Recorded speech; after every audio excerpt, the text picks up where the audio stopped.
Hiya, my name's Leonie and we're going to be doing a few techniques using distress inks again. Now this time we're going to be concentrating on backgrounds. Because distress inks work so well with blending, they change with water, it means you can do loads with them. So the first thing we're going to do is choose our colours. Now have a look. Again, it is a massive range of distress inks that we've got on the market for you. Do check out the website because again we've got loads of beautiful colours. The tricky bit is choosing the colours you want, so obviously just have a play, see which ones suit you best. I've got a few favourites now, obviously. So what we're going to be using first of all, I'm going to be going for Barn Door because that's a really nice paler red, and then I think we'll have a bit of dried marigold. And one of my favourites is the Spiced Marmalade. That's beautiful. So we're going to use these first of all. Now, a simple background effect using distress inks. Up to you what you use. We have got cut and dry. Cut and dry comes in an A4 sheet, and you cut it down to a sponge the size that you want. Really handy because you can wash it. I use it double-sided, so you'll see on this mucky one. See, just keep using them. Use them until they fall to pieces. I've used one for black and I've used one for my red. So again, you can really get a load out of your cut and dry. It's fabulous, especially if you're crafting on a budget because that can go a long way. The other thing that you can use is your applicator tool. And it just makes it nice and easy to create your blended effect. And it's got the cut and dry pads on the actual applicator. And all you need to do with these is peel them off, and you can replace them. So it does mean you can keep loads of these with your specific colours on and just keep changing them to the ones you need. And again, that's washable because it is your cut and dry. So what we'll do to start is use my applicator tool and then use my colours. Now I've got my cardstock, so I'm going to start with a lighter colour tone. I might pick up at different inks and just apply them as I feel like it.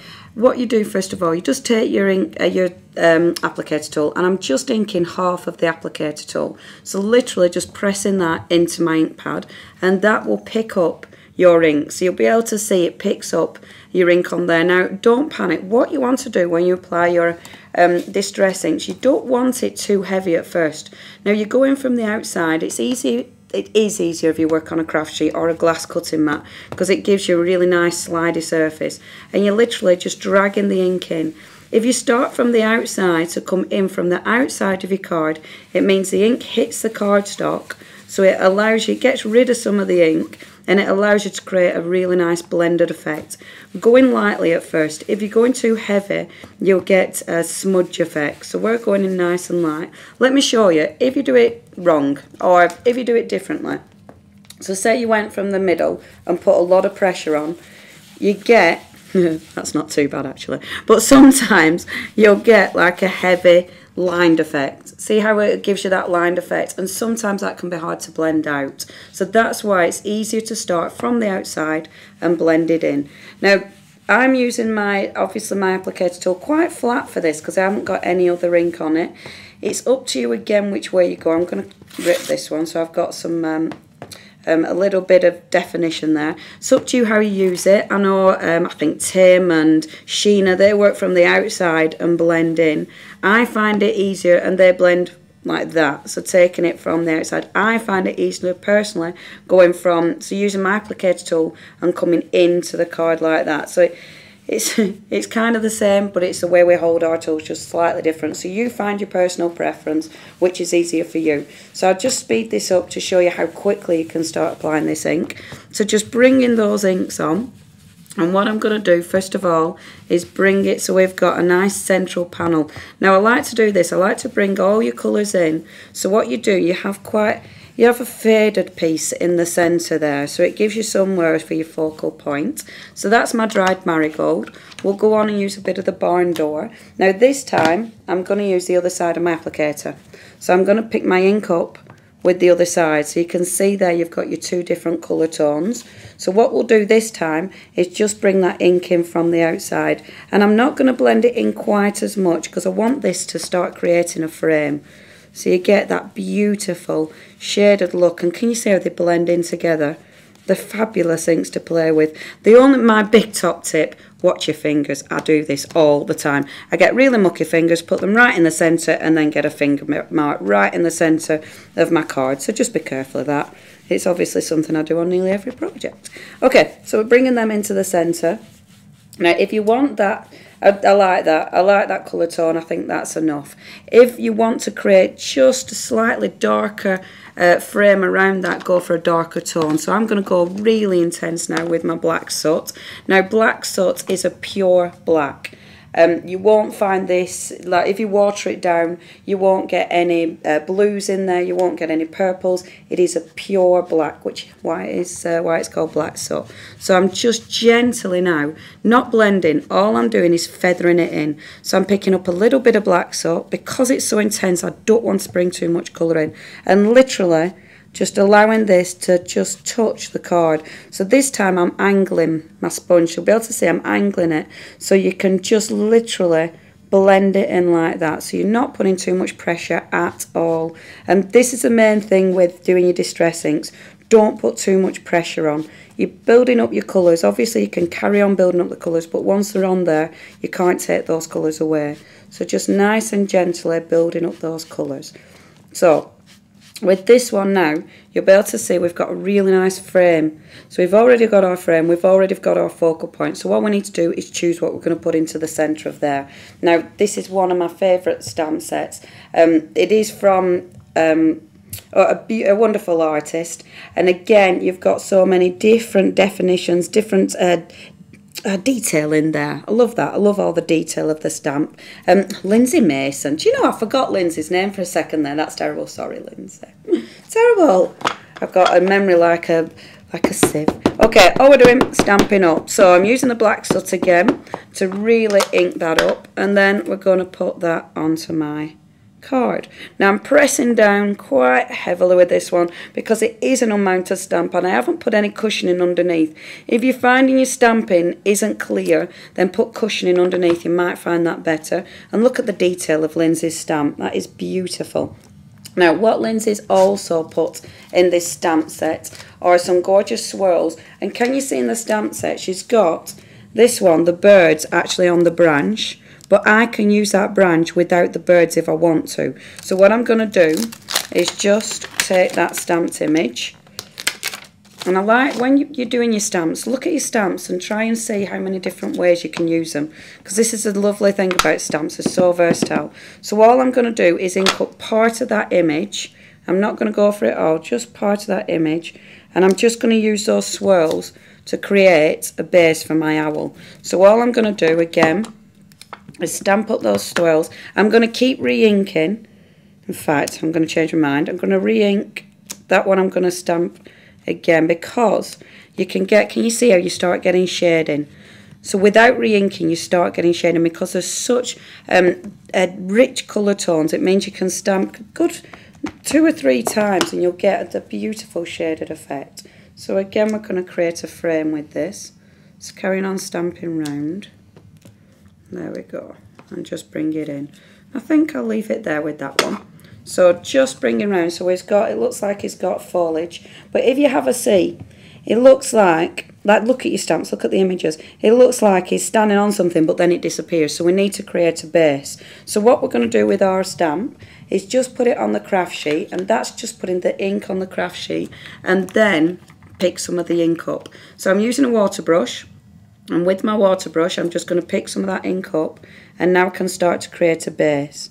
So I'm not going to put a heavy base because I want it just to go into that foliage and just to create some kind of base for the owl to sit on.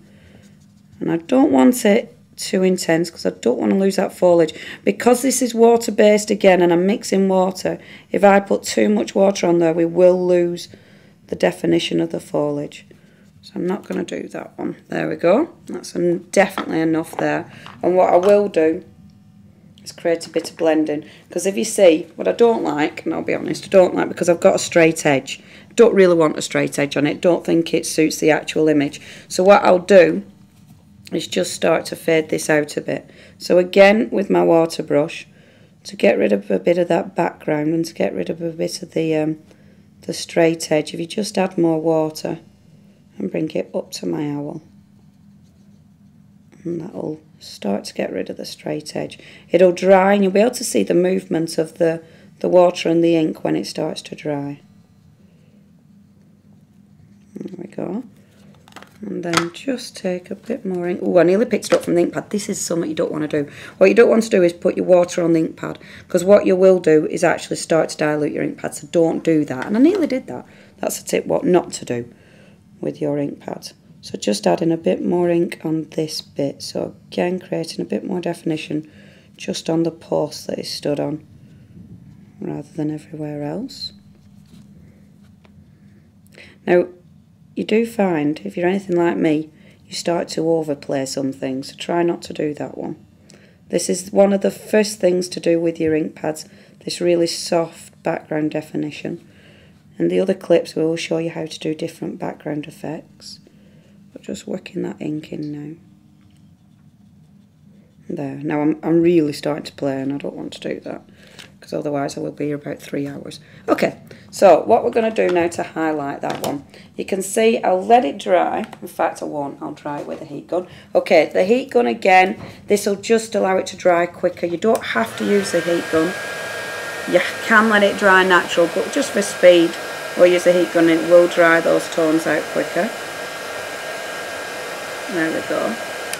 And what we will do with my pen, we can add, no, I'm not going to do that. I'm going to put some branches, but I don't think it really needs it. Right, so what I am going to do now is take that foliage, because I think it needs more framing around the actual stamp at the top. So we're going to take that foliage and just bring that up to the corners here.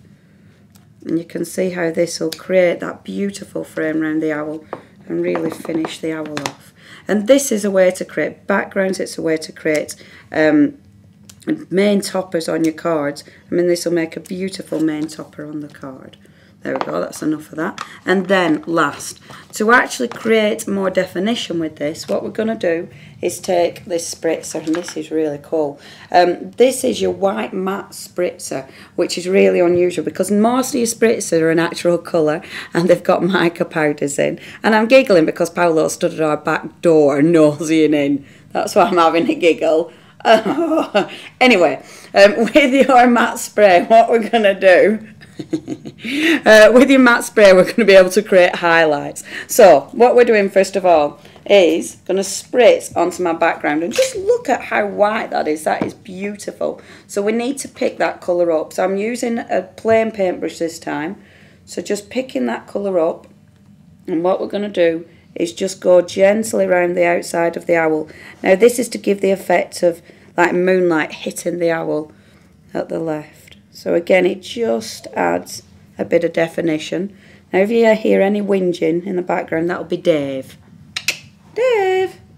Because the dogs are in here as well. There's our Dave, pretending he's scared. What are you doing? What are you doing? Right, so creating definition. And again, this will just give you a highlight around the actual image. It's nice because it will dry, so it won't be too intense. And it'll just give you that perfect finishing touch. You can, he's having a whinge because Paolo's outside. I'll just do a few dots in there, so it looks like the light's hitting the base as well. If it's too intense, if you need to pull any of that white out, just use your water brush and you'll be able to blend that in. So again, blending it into the back of the inks there.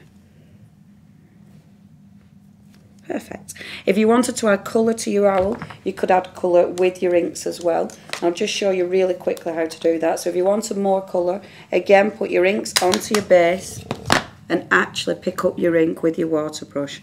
And that allows you not only to create backgrounds with your inks, but also to do your colouring in with your inks. So again, it adds to the versatility of your distress inks. I'm taking off the excess water, I'm taking off the ink on my hand. You can obviously use your sponge, your towel if you want, whatever's best for you.